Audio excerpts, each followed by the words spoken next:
Greetings, welcome back to Moto Matters. As you know on this channel, we're big about air filter maintenance. I talk about it and harp about it all the time. Every time you ride, inspect your air filter. Since I rode the YZ the other day, gonna clean the air filter, show you just basic, simple, how to change and clean an air filter today. From the 1980s up until the 2000s and even the 2010s, under the seat air filters. So this is going to be the basic for most bikes. KTM switched, started putting it under the side panel. Beautiful. Same type thing, just a little different. Pull your side panel, remove the screw if it has one, or just pull the panel off, undo the clip, pull the air filter out, as your owner's manual says. Other than that, it's really the same process. So let's get started. Pull in the seat.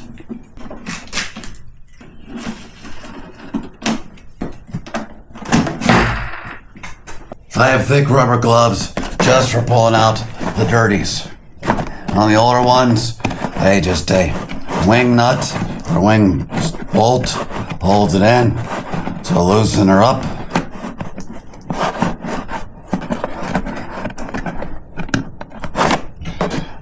Back it out. Give her a little twist. There we are, kind of dirty, but not too bad. Wing nut off. You always want to put your wing nut and your cage somewhere clean. You want to keep your cage clean. If the newer bikes they have, the cage is external, take the time to actually clean it. Wipe it off with a clean rag and some solvent. If you only have one air filter and have to leave your air box open for any amount of time, dirt can get in there.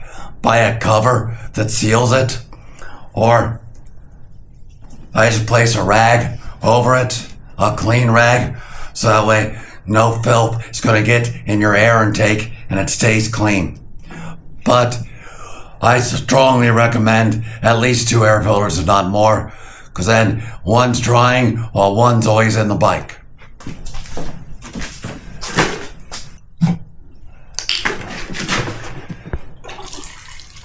A little bit of solvent over the filter to get the oil out. Alright, now I'm gonna squeeze the filter and the solvent. Wring it out. As much out as you possibly can.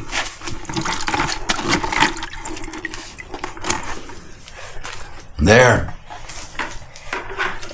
You can see all the oil and the solvent and most of it out of the filter.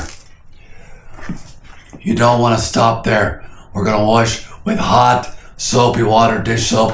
We want to get all the solvent out of the air filter. There you can see the dust and dirt inside the bucket. Not the worst ever, but still needed cleaned. I'm going to wipe that out of my bucket, clean my bucket, then go get my hot, soapy water.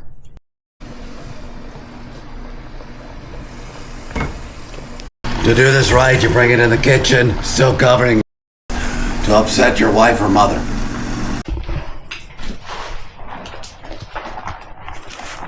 Now we're washing out the solvent and any oil and dirt that might remain in the filter.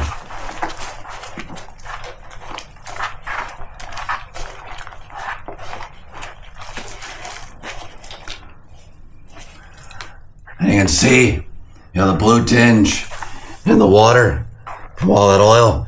So quite a bit extra came out. Now, we're just gonna rinse out the soapy water with the garden hose.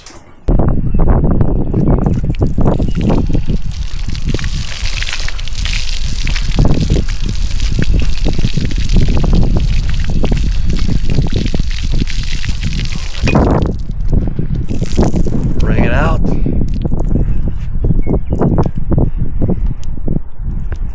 And what I always like to do is shake it out. One, because it's fun.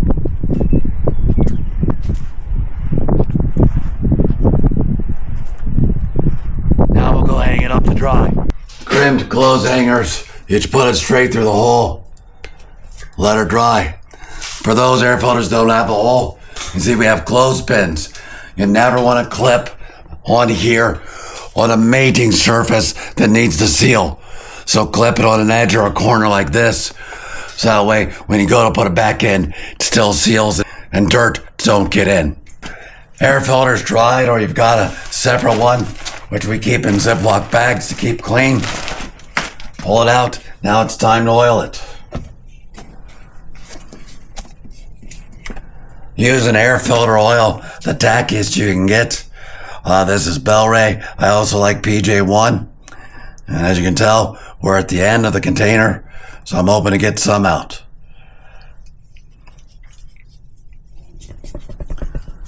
It's recommended to pour the whole bottle in a Ziploc bag or maybe an ice cream bucket. Dunk the entire filter in, and that gets it super thick, excellent way. But yeah, you can't ride with that immediately. You have to let it air out a little bit. I pour and rub. That way, it gets it thick, and you want to cover the whole surface. If you do use an aerosol can, just know, heavy. You can't just do one little spray and cover it all and expect it to hold. You need a lot more oil. So I try to stay away from the aerosols and stick with the pour method.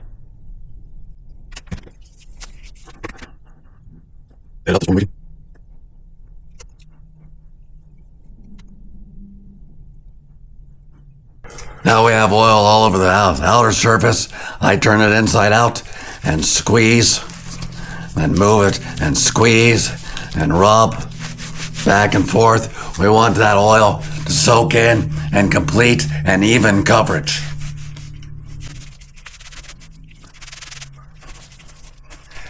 Do a visual inspection and add more oil if there's spots like that just aren't meeting standards.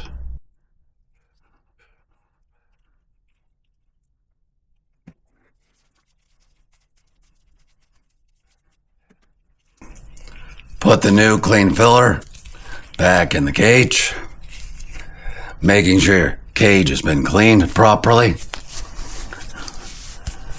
Line up your tabs.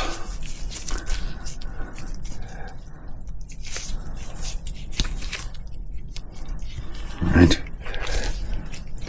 I put my wing nut back through. Now, many professionals say, just put it back in the bike.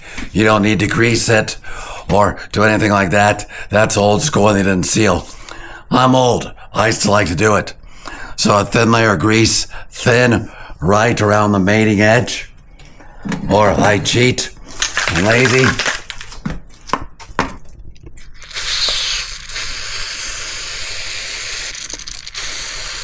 Use lithium white grease. Well, you can see I did what you shouldn't do and why they tell you not to oil them. So I got a little on the inside.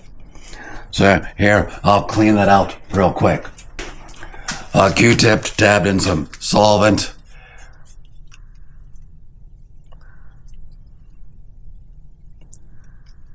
And now the cage is clean and we're ready to go back in. We have a marker tab at the top here to let us know where the top is. So I'll grab that. Let's put it back in the bike.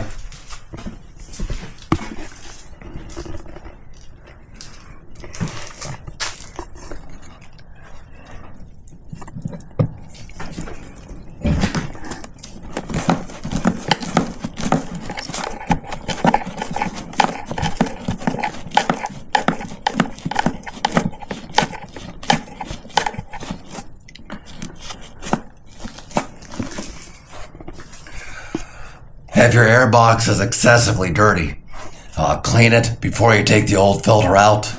Never clean it with the air intake open because you can get dirt down in there.